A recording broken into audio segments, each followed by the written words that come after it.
Hey guys, and welcome! Today is Tuesday, and that means we got a new set of weekly missions for Battlefield 2042 alongside new portal modes, new all-out war playlists and some new store items. But let's start with the new weekly missions as usual. In the first section you need to do 10 kills or revives, earn 3 wingman ribbons and spawn on squad mates or have squad mates spawned on you 5 times. And I think none of these missions should be a massive problem. The kills and assists are just what you always do in Battlefield, and the spawns happen automatically. For the wingman ribbons you need to do assists or revives, and you basically do both by completing the other 2 missions. If you focus a bit more on the revives and play as one of the support specialists, you should have this first section completed within 1 match. Once the second section is unlocked, you need to heal or resupply 30 teammates, do 15 kills or assists and play 3 rounds of Conquest. For the heals and resupplies, just get in as Falk or Angel or take the med or ammo crate with you.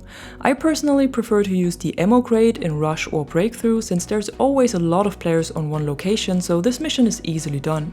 For the kills and assists, it's the same as before, just play the game and do what you do in a shooter game. And to complete the 3 rounds of Conquest, you can either jump into the normal 128 player Conquest or play the smaller Exodus Conquest that just returned today. In section number 3, you have to do 4 kills in 1 life and 40 kills or assists with SMGs or LMGs. For the SMG or LMG kills, just choose the one you prefer and play until the mission is done. This shouldn't be too hard to complete for anyone. The 4 kills in 1 life, on the other hand, could be a bit more of a struggle, especially if you don't play the game that much. But here everything counts. If you manage to shoot down a full transport heli or destroy a full MAV, you will have this mission completed. Or you might be lucky with some C5 or grenades at hotspots on Stranded or Exposure. If you are more of a sniper, you might not have a hard time to kill 4 people in a row.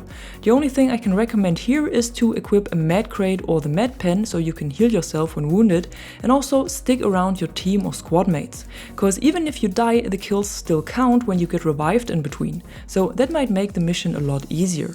And for the bonus mission, you simply need to capture 8 objectives, and that's always easily done in Conquest.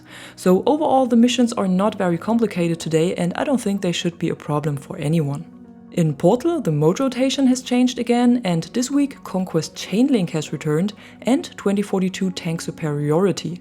Conquest Chainlink has been in the game a few weeks ago and is a 64-player Conquest mode where you have to capture adjacent points to create chains of objectives. So when you hold objective B, for example, you have to capture either A or C to start building a chain. If you capture C, you will have to go to either A or D next, and so on. And the more chains you hold or the longer your team's chain is, the more tickets the enemy team is losing. The mode was available in Battlefield 4 already, and I really liked it back then, but the 2042 version is not as much fun as the original was. But if you haven't played the mode yet and the normal Conquest mode is lacking a bit of structure for you, then be sure to give it a try.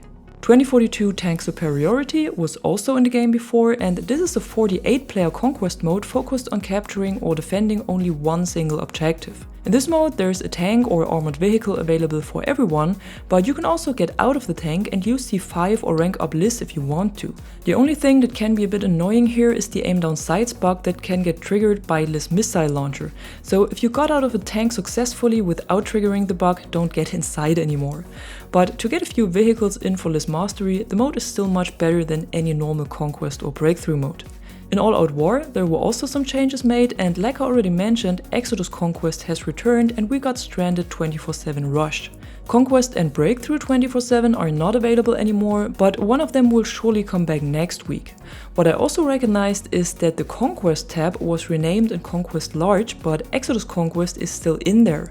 So this might be a hint that they will add another tab for the small Conquest so that both is available again. But that's just me guessing, I might be completely wrong. Exodus Conquest, however, is of course still 64-player and not 128-player, even though it is part of the Conquest Large section at the moment. In the item store, you can find the Heritage bundle now, and this one comes with a really good looking skin for the MCS 880 and the M44 revolver, a vehicle skin for the MAV, a weapon charm, the player card background with the golden skull that many of you were asking for already, and a universal vehicle skin. In addition, you can also find another free item in the store that can be claimed by everyone, and this week it's another weapon charm called Rave. And that's it for today, just your weekly overview of the new missions and modes in Battlefield 2042, and if you enjoyed this video, don't forget to drop a like or a comment below and subscribe to the channel to stay tuned for more content like this. Until then, thanks for watching, I'm the Catwoman and you are awesome.